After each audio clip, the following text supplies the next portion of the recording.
નમસ્કાર મિત્રો, એકવાર ફરીથી સ્વાગત છે તમારું આપણી યુટ્યુબ ચેનલમાં. આજે આપણે વાત કરીશું ગુજરાતના યુવાનો માટે એક જોરદાર ભરતી વિશે. ગુજરાત પંચાયત સેવા પસંદગી મંડળ એટલે કે જીપીએસએસબી તરફથી ગ્રામ સેવકની ભરતી 2026 ની જાહેરાત કરી દેવામાં આવી છે.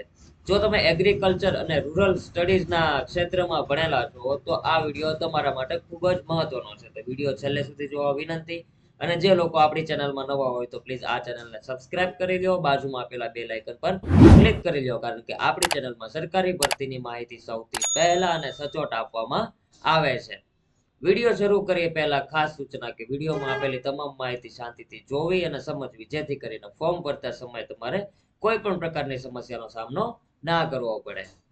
હવે આપણે સૌપ્રથમ છે ને એ સેલેરી અને ઉંમર મર્યાદાની વાત કરી લઈએ. તો જેમાં ઉંમર મર્યાદા જે છે એ 18 થી લઈને 35 વર્ષ સુધીના ઉમેદવાર અહીંયા ફોર્મ ભરી શકે છે. અને આ સાથે અનામત કેટેગરીના ઉમેદવાર અને મહિલા કેટેગરીને અલગથી છે સરકારશ્રીના નિયમ મુજબ છૂટછાટ મળશે. પણ વધુમાં વધુ ઉંમર છે 45 વર્ષથી વધુ થવી જોઈએ નહીં. એ જ લોકો અહીંયા છે ફોર્મ ફિલઅપ કરી શકે છે. પ્રથમ 5 વર્ષ માટે સેલેરી છે 26,000 રૂપિયા આપવામાં આવે છે, જે ફિક્સ પગાર કહેવાય છે. એ પ્રથમ 5 વર્ષ માટે મળે છે અને 5 વર્ષ પછી જે રેગ્યુલર સેલેરી હશે એ તમને મળવા પાત્ર રહેશે. તો આપણે તારીખની વાત કરી લઈએ તો મહત્વની તારીખ જે છે ફોર્મ ભરવાની તારીખ છે 16 એપ્રિલ 2026 થી ફોર્મ ભરવાના શરૂ થઈ ગયા છે. અને ફોર્મ ભરવાની છેલ્લી તારીખ છે 7 મે 2026 સુધીમાં તમારે ઓનલાઈન ફોર્મ ફિલઅપ કરવાનું રહેશે. અને ફી ભરવાની જે છેલ્લી તારીખ છે એ 7 મે થી લઈને 12 મે સુધી તમે ઓફલાઈન છે એ ફી ભરી શકો છો. 7 મે સુધી તમારે ઓનલાઈન ફી પેમેન્ટ કરવાનું રહેશે અને 7 મે થી લઈને 12 મે સુધી છે એ તમે ઓફલાઈન પેમેન્ટ કરી શકો છો.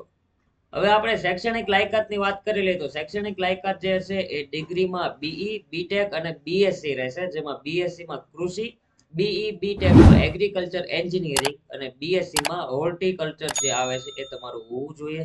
સાથે બેચલર ઓફ રૂરલ સ્ટડીઝ જે બીઆરએસ છે એ પણ તમારું હોવું જોઈએ. એટલે કે ડિગ્રીમાં આ ચારમાંથી કોઈ પણ ડિગ્રી તમારી પાસે હશે તો તમે ફોર્મ ફિલઅપ કરી શકો છો. તો ડિગ્રી સિવાય જો તમે ડિપ્લોમાનો કોર્સ કર્યો હોય તો ડિપ્લોમા કોર્સની વાત કરીએ તો જેમાં કૃષિ અથવા બાગાયત અથવા એગ્રો પ્રોસેસિંગ અથવા એગ્રીકલ્ચર એન્જિનિયરિંગનો કોર્સ તમે કરેલો હોવો જોઈએ. અને મહત્વની બાબતો એ છે કે તમને કોમ્પ્યુટરનું પાયાનું જ્ઞાન હોવું જોઈએ અને હિન્દી, ગુજરાતી ભાષાનું જ્ઞાન પણ હોવું જોઈએ. તો જ તમે છે અહીંયા ફોર્મ ફિલઅપ કરી શકો છો. હવે આપણે જગ્યાની વાત કરી લઈએ તો જગ્યા જે છે એ ટોટલ 500 જગ્યા પર ભરતી કરવામાં આવી છે. જેમાં સામાન્ય કેટેગરી એટલે કે જનરલ કેટેગરીમાં 264, ઈડબ્લ્યુએસ માં 47, ઓબીસી માં 70, એસસી માં 18 અને એસટી માં 101 જગ્યા પર ભરતી કરવામાં આવી છે. હવે આપણે પરીક્ષા પેટર્નની વાત કરી લઈએ તો પરીક્ષા પેટર્નમાં જે છે એ કુલ 200 માર્કનું પ્રશ્નપત્ર રહેશે. જેમાં ટેકનિકલ વિષયો એટલે કે કૃષિ સંબંધિત જે વિષયો આવે છે તેના 100 માર્ક રહેશે, જીકે ના 35, ગણિત અને રીઝનિંગ ના 25, ગુજરાતી ભાષાના 20, અંગ્રેજી ભાષાના 20, એમ ટોટલ 200 માર્કનું પ્રશ્નપત્ર પૂછવામાં આવશે. હવે આપણે અરજી કેવી રીતે કરવી તો ઓનલાઈન એપ્લિકેશનની પ્રોસેસ છે તમારે ઓજસની ઓફિશિયલ વેબસાઇટ પર જઈને તમારે ફોર્મ ફિલઅપ કરવાનું રહેશે. સામાન્ય કેટેગરીના જે જનરલ કેટેગરીના ઉમેદવાર છે તેના માટે 100 રૂપિયા ચલણ રાખવામાં આવ્યું છે. આ સિવાય અનામત કેટેગરીના ઉમેદવાર માટે કોઈ પણ પ્રકારનું અહીંયા ચલણ રાખવામાં આવ્યું નથી. અને જે લોકો ઓનલાઈન ફોર્મ ફિલઅપ જાતે કરતા હોય તો ખાસ નોટ કરી લેજો. જાહેરાત ક્રમાંક છે 03/2026-27 છે એ તમારે સિલેક્ટ કરવાનો રહેશે. તો જ તમે છે ગ્રામ સેવકમાં ફોર્મ ફિલઅપ કરી શકશો. હવે જેટલા લોકોને ઘરે બેઠા ફોર્મ ફિલઅપ કરવું હોય અને શીખવું હોય તો મને નીચે કમેન્ટ કરો ફોર્મ ફિલઅપ કરીને. તો નેક્સ્ટ વિડીયોમાં ઓનલાઈન ફોર્મ કેવી રીતે ફિલઅપ કરવું એ હું તમને જણાવીશ.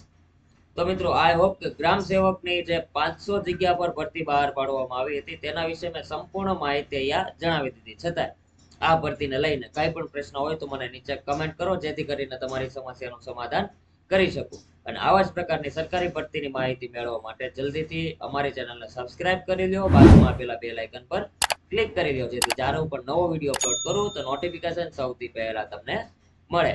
એ સાથે મળીએ નેક્સ્ટ વિડીયોમાં. જય હિન્દ, જય ભારત.